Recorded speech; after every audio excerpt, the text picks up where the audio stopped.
I lied to my husband that I was good at tennis and had to have secret lessons when he arranged a doubles match. Oh, all right, there we are. Lee? Why would you lie to your husband about Because he wasn't my husband at the time, and I was trying to... Woo him? Woo him. He's very sporty, so I told him I could ski. And has he subsequently asked you to go skiing? He took me skiing. Did you have to learn to ski? It was truly terrible. Well, somebody called Just actually taught me how to ski. Just? I can recommend Just. Skiing. Yes, so, no, I went and booked some lessons. And what was he called, the instructor? God, I can't remember. And yet Just, like that. Yeah, but Just was like... Keely, keep it together, it's falling apart. I can't remember. What was the first thing you learnt on the tennis court? How to bounce the ball. And how do you bounce the ball? That was a quick bounce. What do you mean? Well, it's only that big and it's only there to there. Well, I think you tell her gravity would have taken a bit longer to get down and all, wouldn't it? Well, you're playing on the moon. It's not just gravity, you can give a bit of force. You can impart an impulse to it, yeah. That's it, impart an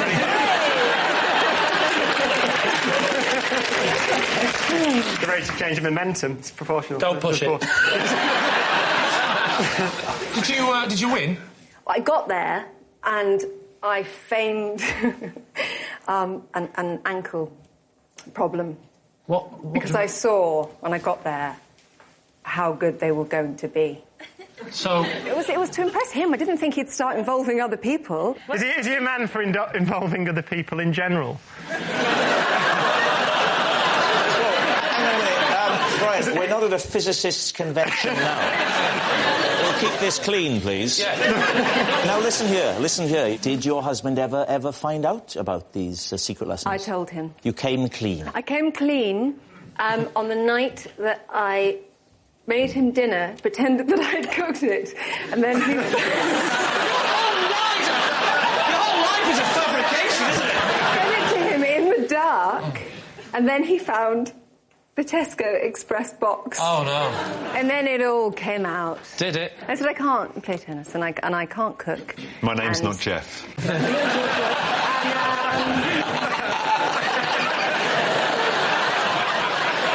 So what are you going to say, Lee? Truth or lie? Kevin, true or lie? I think it's true. I believe that. What do we think? True. I'll have to go with the team then. I'll say that. So you're saying it's true? Oh, all right. Keely, truth or lie? It's absolutely true. Well done, Steve. I was doubting that one. Nice work. Yes, it's true. Keely did lie to her husband that she was good at tennis, and she did have to have secret lessons when he arranged a doubles match. I had a relationship go wrong because I couldn't play tennis. Looking back, I should never have told that bloke I was Sue Barker. Our next round is called This Is My, where we bring on a mystery guest who has a close connection to one of our panellists. Now, this week, each of Lee's team will claim it's them that has the genuine connection to the guest, and it's up to David's team to spot who's telling the truth. So, please welcome this week's special guest, Mark.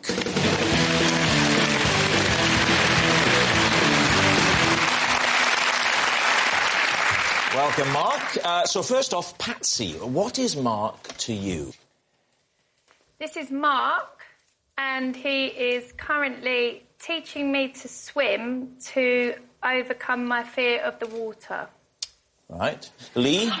This is Mark, and he started the pub darts team that I play in, but I had to ask him to leave because he was so bad. Right, so finally, Chris, your relationship with Mark. This is Mark. He is my next-door neighbour. He lost a bet of £200 that In the Loop would win an Oscar, so I gave him my wheelbarrow. Right, well, there we are. What could be simpler? Patsy's swimming teacher who cured her fear of water, Lee's sacked darts teammate, or Chris's neighbour who likes a bet. David's team, where would you like to start? Darts. How can anyone be bad at darts? What sort of standard of darts playing are you expecting in this team? 2 out of 3 darts in the board would have been good sufficient. What did you say to him to check him out? Patsy, can you be Mark? Yeah. This might involve acting, but just go with it. Mark? Yeah. That's you. Yeah, you're Mark. Yeah. You know this whole darts thing? Yeah. And you keep missing the board? Mark, look at me when I'm talking to you, Mark. We don't like the fact that you keep trying to get the dog drunk. And also, we were going to have to let you go because, unfortunately, you keep missing the board. I cannot imagine you would say that to him. There's not a chance you're going to say, listen, mate, you set up the darts team, but Big Lee Mack's in the room, get off. Also, look, how seriously did you take this darts I take team? darts very seriously. Do you? Ask me any checkout. I don't know what that means. All right, 151. Oh, well, that's your classic treble 20, treble 17 tops. Don't know whether that's true or not, but a couple. All right, then 164. Oh, that'll be treble 20, treble 18 bull. 18. I don't know how... Bull. What's bull? 180. You worked that out. He's getting them right. He's getting them. Is he getting the numbers right? Right. Just say 180 again, Joe. 180. I feel like we've just engaged with foreplay. I know. She's missed 180. We're on for a good one tonight. Wait till I get to 69. Did he set up another team? Did he just walk away and say, I'll give up darts because Lee... He struggled to set up the other team, apparently, because he was going round saying, I'd like to set up a darts team. Have you had any experience? Well, I just recently left one because I was thrown out because I was terrible. Sorry, that's not the usual next question when somebody says, I'm thinking of setting up a darts team. Have you had any experience? You're either someone interested in playing a bit of recreational darts or not. You're not going to be sort of go, have you had much experience? I don't know, I'm a busy man. I want to play in a high-level darts team. It's a serious sport. David, do you want to move on? Yes, OK. Chris, why did you feel the need, when your next-door neighbour had bet some money on a film you were involved in winning an Oscar, why did you think you needed to make up the loss for him with the gift of a wheelbarrow? I live in a terrace house, and the houses next door to me are flats. It's a communal garden, and Mark is the only one who ever bothers to look after them. Mark's never seen the film, but he went to the bookies, put 200 quid on it, and lost it. In the conversation that we were discussing it came up that he needed a wheelbarrow, and I felt bad because he'd sort of staked it. So if you just said I could do with a leg over, you just said, well, there's me missus. You know what I mean? I feel really bad about the bet. No, John. No, I wouldn't. I don't know how things work where you live, but wheelbarrows and women are not the same thing where I'm from. You may well have given the wheelbarrow to assist him in cleaning up the communal gardens, but surely you didn't give him the wheelbarrow as compensation for your film not winning the Oscar. I'd sort of intended to offer that he might borrow it. It kind of got out of hand. OK, now, Patsy, you have a fear of water, is that right? I did. Right. Yeah. Have you had this all your life, or was there some harrowing experience you could amuse people with? Yeah, I think so, but I didn't really know that I had it. Right. How did you not know you were scared of what surrounds us? Because I've always swam, but I just swam, but you didn't know you were shitting yourself. But you wouldn't refuse to swim? No, I swam. So why we had to swim when we were kids. We just used to get put in. It was freezing cold. Don't you remember when the teachers used to make you get in? And that was worse then because it was freezing cold. Kids would be crying, swimming, but they did actually make you get in. Sounds like you're talking about Dunkirk. So you already could swim before you encountered Mark to teach you to swim? Yeah. Right. How was your first lesson? When Mark said, right, let's have a go at the water, and you did 20 lengths, what did he say after that? I didn't do 20 lengths. So you decided you're going to have some lessons in order to improve the efficiency of your swimming, and then you get into the water and you realise, oh my God, I hate it here. This has been the problem. It wasn't the efficiency of my kicking and arms, it was that I hated it. No, I just realised that I was actually quite scared of water. That's why I don't swim very well. But you know I don't breathe underwater. None of us breathe underwater. I mean, that's a standard human thing. No, you can breathe underwater. No, you can't. Oh, this should be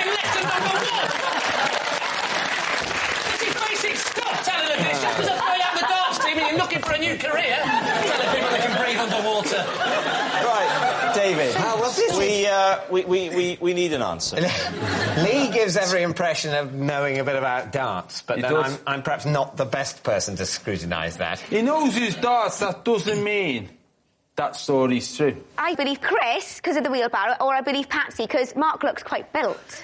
So what are you going to say then, David? Who are you going to go for? I'll go with Patsy. Yeah, I think Patsy, yeah. So, you're saying Patsy's swimming instructor. Mark, would you like to reveal your true identity? I am Patsy's swimming instructor, and I helped her get over her fear of water. So, Mark, the first thing I want to clear up is this thing of telling her that it is possible to breathe underwater. That's not quite true. She does very good front crawl. Really? Good breathing technique, and breathes out underwater, doesn't breathe in. Thank you. Thank you. Possession. Ah, OK. Out with the box. This is my bloody tent. This is the... I'll hold it for you. Thank you. This is the cricket ball with which I bowled out Jeremy Clarkson at a charity cricket match. There we are. What sort of ball was it? Can we see the ball? A leg spin? Don't give him multiple choice. No, it was just sort of medium pace. Go on. Ready? What are you expecting to see? Well, there's a couple of things. Firstly, how long ago was this charity match? It was 2 years ago, I think. Because that... What, are you checking the serial number?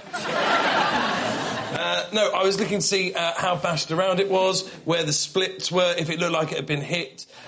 I mean... Don't eat it. I'll tell Can you show us your bowling action, David? Yes, all right. Start with a good catch. Watch out, Miranda. Oh! Whoa! Can I just point out the inadvertent sexism that just happened?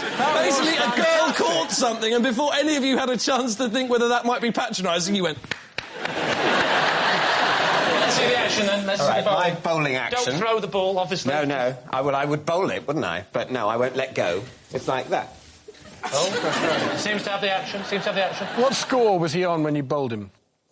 I think about 12. And did he run between them or just jump in his jag? Which other popular celebrities were there? Nicholas Parsons was there. You've got a whole team. You've got quite a lot to go still. And I think that was... everyone wasn't a celebrity. So people were buying tickets to watch this game, and it was going towards charity? Yeah. Why were you there? And the draw was Jeremy Clarkson, David Mitchell and Nicholas Parsons, 20 quid a ticket, yeah? That must have been a pretty golden ticket to get So what are you going to say, Lee? Is he telling the truth or not? Well... I really don't think he is. You don't think he is? No, because it doesn't appear to be a ball that was used for that purpose. What do you think, Hugh? I think it might be true, actually. I think there's enough truth there... You think it's a lie, you think it's true? I think it's a lie. You say it's a lie. David, were you telling the truth or was it a lie? It is a lie. It was a lie. Yes, David did not bowl out Jeremy Clarkson at a charity cricket match. Of course it's a lie. I mean, given the chance to hurl a cricket ball towards Jeremy Clarkson, who among us could honestly say they'd aim at the stumps? Looking forward to this. I trained for last year's Paris Marathon, but pulled out when a doctor advised me that one of my legs is shorter than the other. David, what do you think? Why did you train for the Paris Marathon? Because I couldn't get into the London Marathon. Why? One leg short than the other. Because it was full. What time of year is the Paris Marathon? About April. About the same time as the London Marathon, then. Lee, are they on the same day? Yeah. Do they clash? How embarrassing. So you mean the London Marathon was full? It was a man dressed as a pig. It doesn't mean he's a man who's dressed as a pig that hasn't applied early. Yeah. They weren't going. We can't get enough people to fill this. Go up to the fields and try and rope some pigs into it. Hello, pig. Yeah,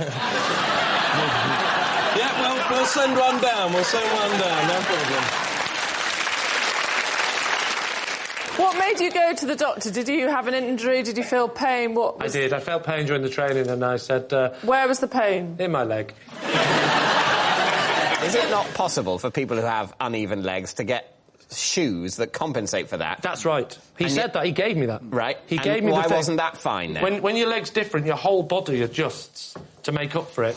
And it was so different. It would have to be like a stiletto and a trainer. He said, I'll give you the thing to put in your shoe, which will help you do some regular exercise, but your marathon days are over. OK, so, David, what are you going to say? Do you think he's telling the truth? Lie. Why? Oh, I believe it. Thank you, Miranda. Thank you. Truth from Miranda, lie from David. I think it could be true, but I think if he'd really wanted to do it, you could have done it. All right, I'll rephrase it, OK? I trained for last year's Paris Marathon, but pulled out when a doctor advised me that one of my legs is shorter than the other. He did say, well, actually, if you really tried hard, you could probably do it, but I'm a lazy bastard.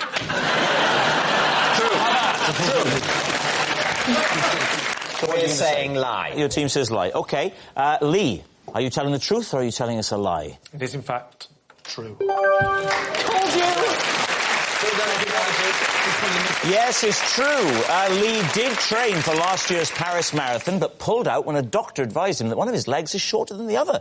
Actually, I have completely the opposite problem. One of my legs is longer than the other. I have a 40% stake in a prize-winning racing pigeon. Lee. If there's one thing I know about, it's buying pigeons. So be careful with your answer. Tell me now, Richard, how much do you pay for 40% of a pigeon? We paid £600. Ah, you were robbed. And it's about £70 a month to keep them, which is £70 a month? Yeah. Wow. That is a lot of trill. We don't feed him trill. What do you feed him? IPO, steroids. Oh, well, fine. £70 a month? What are you, taking him to Alton Towers? What are you doing with him? Firstly, he's got to be housed, he's got to be fed, yes, he's got to be trained. In a wooden shack? Yeah. I'm not going to leave him in a wooden shack. This is a prize winner. Why do you say prize winner? What has he won? He won the Prix-Calais. Yeah. And he's won some local things, but that's the proper deal. Pre-PRIX? Correct. Ah. How many pigeons were in the race? It's about 450. It's less than 500, but more than 100. It's Come on, 500. The sky would be black then with pigeons. It's the Germans. They're back. They're released in Calais and they race all the way to. Well, they race home. And where's home? Essentially, well, his is up in Lancashire. Right. What's the pigeon's name? It's called Cobbold Joe. Cobbold, C-O-B-B-O-L-D.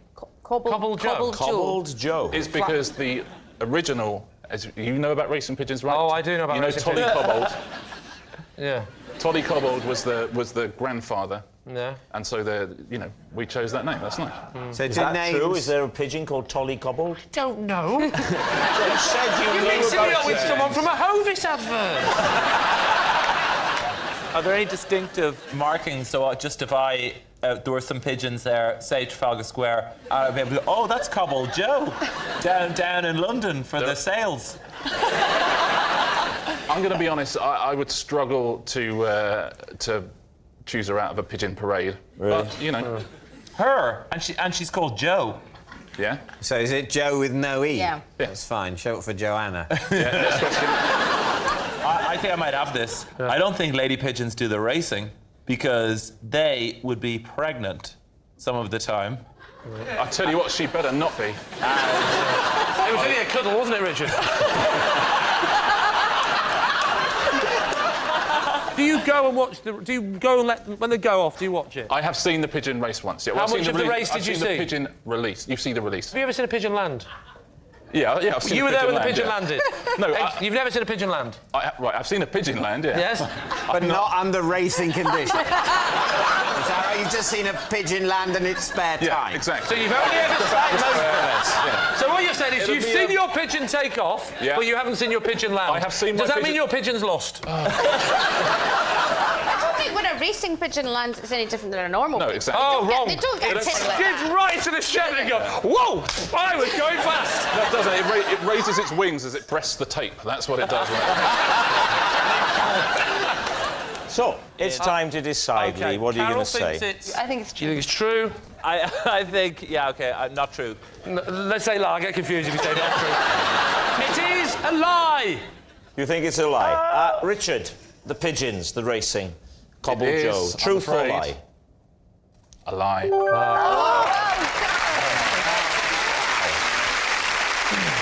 Yes, it's a lie. Richard doesn't have a 40% stake in a prize-winning racing pigeon. I was once favourite to win an athletics event. But ended up coming last after an incident in a toilet cubicle. David's team. Well, right. OK, what was the athletics event? It was a javelin. The javelin, and when were you entered into a javelin competition? When I was at school. How old were you? I was about 16. And you were the favourite? I was. Why? Because I could chuck it a long way. How far? How far, roughly? Probably... For God's sake, make it less than 110 metres, which is the world record. Give yourself a fighting chance. 111 metres. I would say about 20 or 30 metres. Were you also good at running fast? Ha, ha, ha. I mean, to be fair, I think that was a genuine question.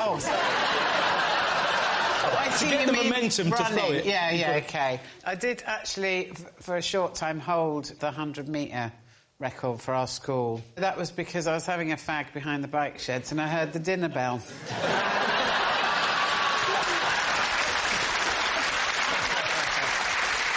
What was the incident in the toilet that handicapped your performance? I was preparing for a sports day, the afternoon, so I went in the toilet to have a fag, and I had a box of matches, and I struck one to light my fag with, didn't blow it out properly, put it back in the box, and the box exploded in my javelin-throwing hand. Oh. Wow. So this is a story about a serious burn. Yeah, so I had to throw the javelin at sports day with my left hand. Well, Johnny, what do you think? How does this strike you? I think it could be true. And you think it's... True. OK, true. You are saying it is true. Joe, truth or lie? It is true. Before every World Championship final, I used to give a motivational team talk to my snooker cue, or as I called him, Sir Potts-a-lot. David's team. That's true. I just hope it's true. Could you give us a flavour of the motivational talk you'd give Sir Potts-a-lot? I used to put him in the corner of the dressing room. Yeah. Stephen, I don't want to interrupt your flow, but if you are going to... Oh, God, he's not looking for drugs again, is he? This, and it's not just any cue, this is a cue signed by one of the greatest snooker players of all time, Ronnie O'Sullivan. Now, why don't you recreate the motivational talk? You're in the dressing room, ready to go out, you've done your practice, and it's just, come on, it's me and you today. You and I, get to the table, we're just going to pot every ball, we're going to clear up and win the frame. Come on, Sir Potts-a-lot.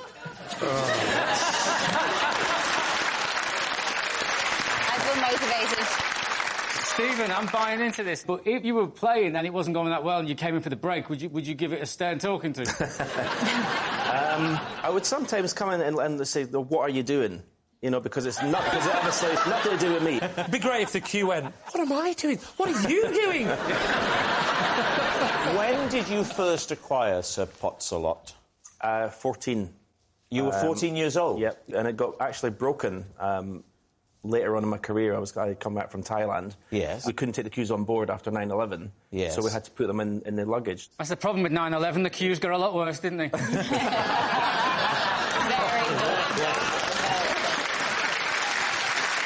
Chris, are you a snooker fan? You seem to know the lingo. I haven't always been blind, so I used to watch it and I played it as well until my eyesight got worse. So I had to reduce myself down to a pool table and then, you know, and then drafts.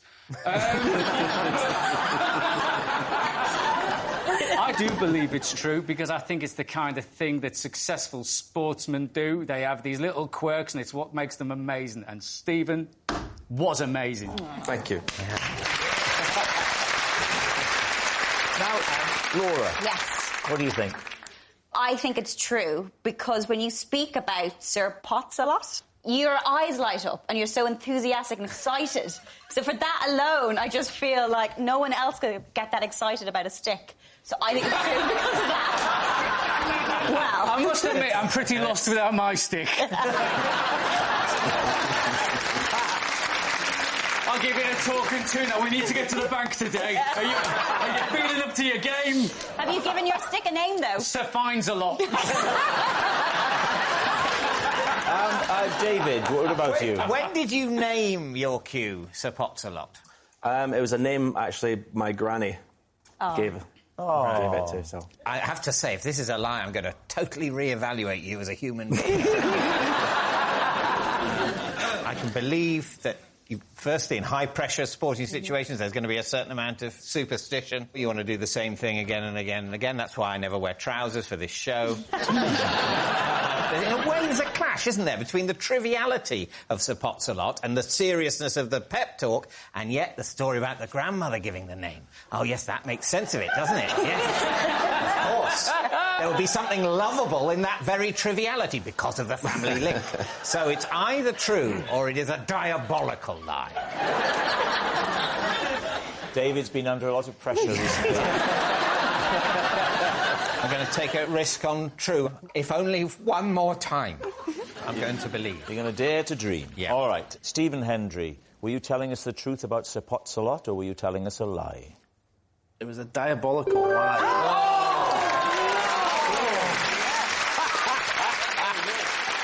There it goes. There it goes, the last glimmer of faith in humanity. Flushed down the toilet. Yes, it's a lie. Stephen didn't give motivational team talks to his snooker cue. I used to practice skiing by strapping myself to the roof of a speeding car. Right, please, team. Is this how you lost your hair? Might have something to do with it. So, OK, when was this? Oh, back in the late 70s, early 80s. I was a skier. What, a professional skier? Yes. Were you? Before you were an antiques guy? Yes. And you learned that on a car? No, it was part of my training. We didn't have a lot of money, so we wanted to get used to going fast. Where was so we this? used to strap up in Austria. In Austria? Right, because there are no mountains in Austria where you can practice. Are you talking about a professional skier in events, or you mean you taught people to ski? No, I also raced around Europe. I'll tell you what, if he's lying and he just added in, I was a professional skier, he's risking it, isn't he? Yeah. Because we're going to ask him questions. And Yeah. Who was the best downhill skier in the 80s? Franz Klammer. Not you! Franz Klammer. I will never know. So why wouldn't you use the mountains in Austria, then? Well, for two reasons. What are they? One is I would have been a danger on the slopes. Are you not a danger when you're strapped to a car on a road? No, we weren't on a road. Oh, where were you? A racetrack. Well, it's actually a trotting track. It's for horses that trot round the... And how'd you learn to ride them? Did you put the horse on top of the car and then get on top of the horse? You were never on a public road, were you? No. There was never any situations where the driver forgot and thought, oh, I'll just pop into this underground car park for a bit. What was the second reason? You never got to that. We didn't have the money either. But you had the money for a car and the hiring of a racetrack. We didn't have to hire the racetrack. The car was thrown in, as it were. It was a special car because it had to have a very long roof rack. What are you practising? The feeling of speed. So what sort of speeds are we talking about? We tried to get to speeds between 60 and 80 miles an hour. No. And all this holding you on is the boot attached to the skis? Yes. And what sort of pose, now, then, are you doing? Could you show us the kind of position you would assume? I'd start standing up, and then I'd get down into this position with my on the top of the here car. Like this. How long is the journey? We just keep going around the track till, we're tired. How are you telling the driver? Yes, that's a good point. Because you're on top of a car going at 60 miles an hour. And you're thinking, I'm knackered here, and so... Well, I've got poles, and we had a system where you would just bang the car. Oh, come on! One bang for stop, two bangs for a snack. What are we thinking? Sophie, could he be telling the truth? It's a 9 from me, it's a lie. I don't know what you learn. What's that training used to do in a car? Because if you're on a ski slope going, oh no, I'm 60 miles an hour, I think I'm going to crash into the tree. Oh, I know. I'll tap on the window. Oh, no, there is no window. Doesn't work. What are you training to do? Well, you know, just get used to the speed. Right, what's your team going to say, Lee? It's a lie. Do you think it's a lie? Lie. We're going to go lie. You're saying it's a lie. Raj, was it true, or were you telling a lie? I was, in fact, telling the truth.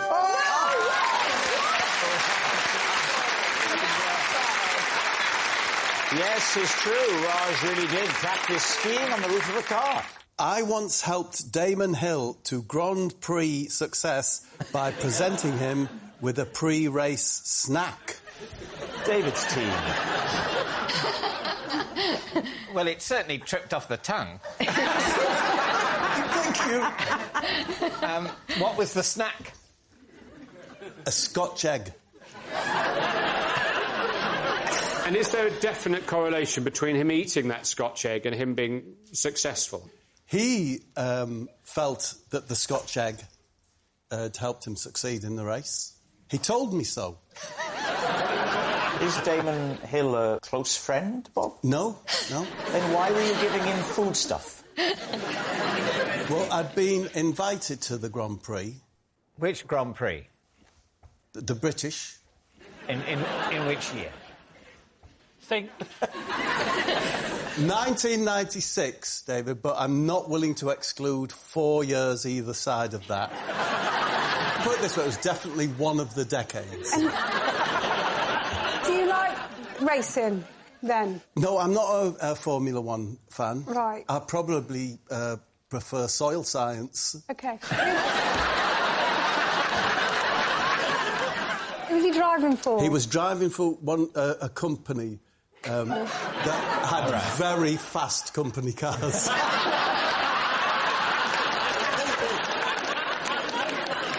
So, why were you permitted access to a major racing driver? Because his manager, Shane Tobacco... I can't remember his name. You can't remember his name. Shane, or whoever it was also with another bloke, you know, benefiting from hospitality. What was his name? Let's say Top Heavy Ken. Right. But I remember we went upstairs on the bus. Damon was there. He had a bed in there. Like a sort of Winnebago. Yeah. And it had, you know, mugs with I love cars, I love handbrakes, I love headrests.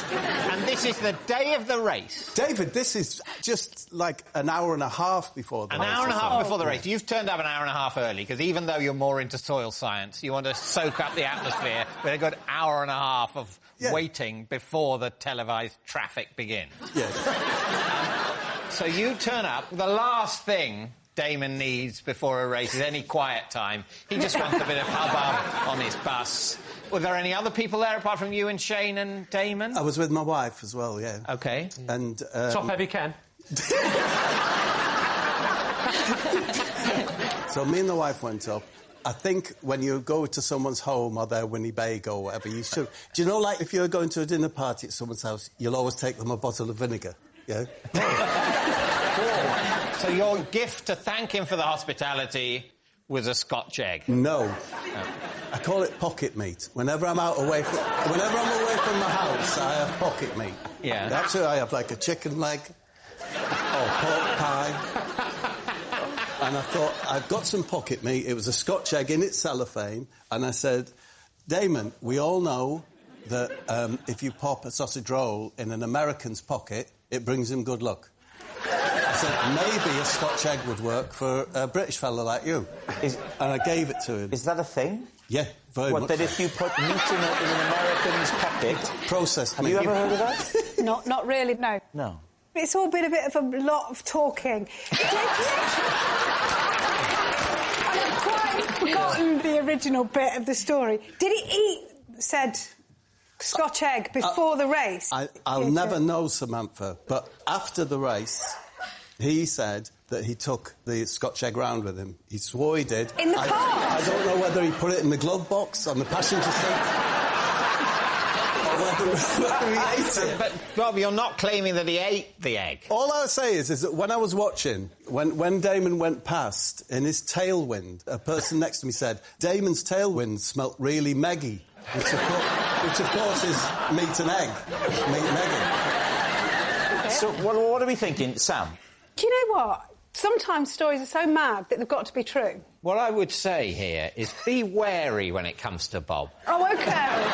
Do you remember, David, that I think it was the last time Bob was with us, he told us Chris Srea told him to put an egg into his bath. I can't even remember. Was that true? No. But you believed it was true? Yes. Miles, what are you thinking? Well, I think that you're sort of somewhat cynically using this as an opportunity to tout your kind of charms, and you're hoping to kind of drum up work, and then your agent's going to get lots of phone calls saying, well, would Bob Mortimer be able to sort of slip Gareth Bale a pasty and stuff like this? I think it's a lie. You think it's a lie? But you think it's true? I'm on the fence. Oh, dear. This is a horrible situation. I don't know. My instinct is it's a lie. You're saying lie? OK. Yeah. Bob Mortimer. A lucky Scotch egg for Damon Hill at the British Grand Prix. Truth or lie? I was telling the truth. He's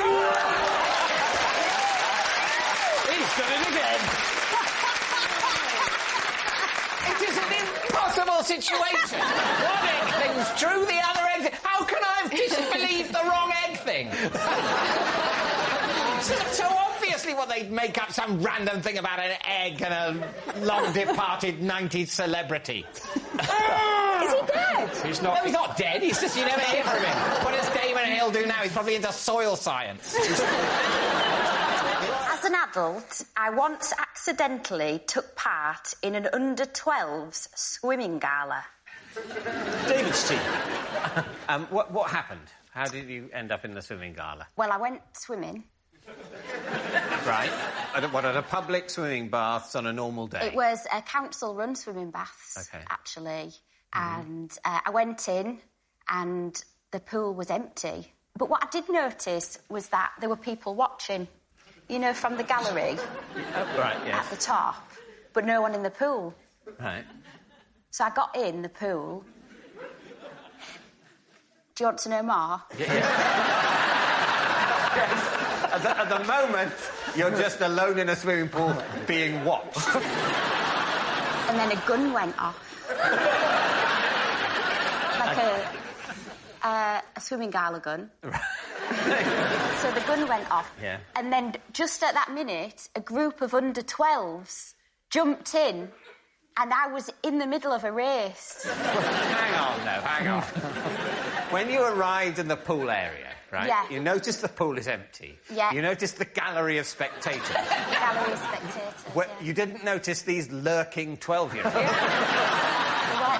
They weren't there. Do they normally fire the gun before anyone has entered the room or come near the pool? Well, they must have been there, but I was distracted by the people in the gallery.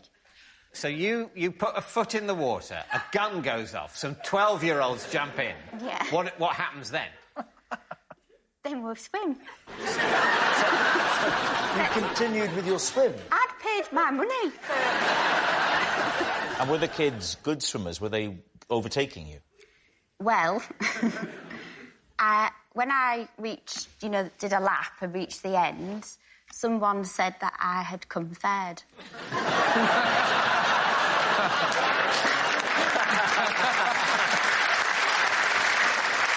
So what happened then, Lucy? Did you get a medal? I mean, how did it all resolve itself? I think I could have pushed for a medal. I didn't. Basically, I got out and I was annoyed. I was embarrassed. So what do you think, Anton? What do you think? I think it could be a lie. In actual fact, I think it is a lie. What about you, Desiree? I mean, I feel very deeply in my bones that it's a lie. To be honest, I was feeling more credulous. It can be disorientating walking out from the changing rooms into a swimming pool. It can be disorientating walking out of a changing room to a swimming pool. Yes. I like the fact that you left that really mysterious, sort of... You aborted the anecdote. You went, I once... Yeah, well, yes. To be honest... Whoa! What did you do, David? I'll tell you, but to be honest, I was worried I'd told the researchers for this show and it was going to crop up later in the series. Oh, I see. I got changed for swimming at a swimming bath, and I didn't know the layout of the place very well, and I just sort of walked out in my trunks and barefoot into some badminton courts.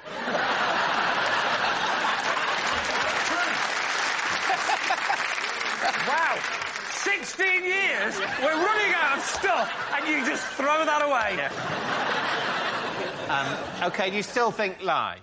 Yeah, but go with your gut. Lie, we're going lie. OK, they're saying it's a lie. Lucy, was it a lie or was it in fact true? It was true. Wow. Yes, it's true. Lucy really did take part in a children's swimming gala. Possession. OK, there's a box under your desk. Could you take the item out of the box, pop it on the desk, and then read the card? This was my lucky mascot Thumper. When I played for England, he had his own seat on the coach next to me and was always the last person I looked in the eye before leaving the dressing room. Wow. Lee's team. Can we get him? Yes, let's see your sporting Don't throw it forward. No. Do not throw it forward, otherwise that will be a foul. You could pass it to me if you want. Team play? Yes, of course. Catch it, please. That's quite a thrill for me. Thank you. Thumper. What? Be careful with that. Be careful. Oh, Morgana. Oh, Morgana, what are you doing? All the places you could look. Does it smell of? Success. Yes. I would like. Imagine if this was. It would smell of like jock straps and sweat. And just mud and general. Wow. Where did he come from, Hugo? Where did you acquire him? Had him as a child. As a child, so a gift from a kindly parent or relative. Hang on. This belongs to Johnny Wilkinson. What's that? So, how long have you had him? About 25 years. OK, keep an eye on his face. Would that annoy you a bit? Sorry? I'm just checking out if that annoys you. He seems you're not that bothered, doesn't he? Look, I'm doing that. So you said he sat next to you on the coach. How did that come about? So I started playing rugby age 13 and I went to boarding school and he came along with me and he was a comfort to me at school. Right. Can I give him back now? I feel like... No, you can't, because you're going to buzz him. No, don't worry. No, you don't. I pretend it's... No. It's a conversion! It's a conversion! No, you can't. No, you can't do that. No. You can't. No, you're clapping!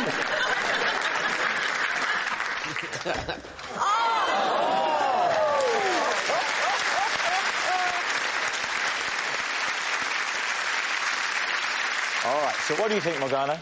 I don't think the bunny smells right. It smells too clean. It smells like it's out of a kid's toy shop. What do you think, Tom?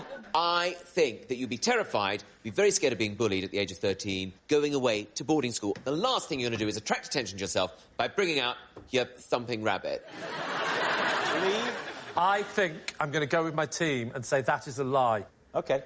Hugo, were you telling us the truth or was it a lie?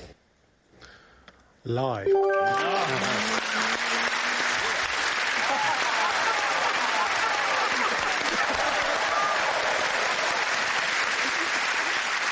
I was sick into the FA Cup. Oh, yeah, David's team. Were you? For the love of God, say yes. I actually was. That's a very good follow-up question. What circumstances? So, basically, we just won the FA Cup, and then people do that thing where they pour the champagne into the FA Cup. Who is we, Jill? Manchester City. Manchester City, yeah, right, Manchester City. I take a sip of this champagne stuff, and I brought it back up into the FA Cup. Did they sing a song like, we like to drink with Jill? Because Jill is our mate. And when we drink with Jill, she dance her drinking 8, 7, 6, 5, 4, 3, 2, 1, yeah! And then the Yeah, and then I was sick, yeah. Are we the only two that go out? Yeah, I've never heard that. That's also new to me. I've never heard that in my life. But you know what the worst thing was? The person who got the second swig. I didn't tell the girls. Oh. I know, because then they were passing it round. This wasn't a full vomit. This was more like a short-term regurgitation. Yeah, but I was a bit sick. Did it go down the wrong hole? No, it definitely went down the right hole. I think the part that makes me suspicious is I believe Jill was a really nice person and she'd be like, oh, I've just puked in that.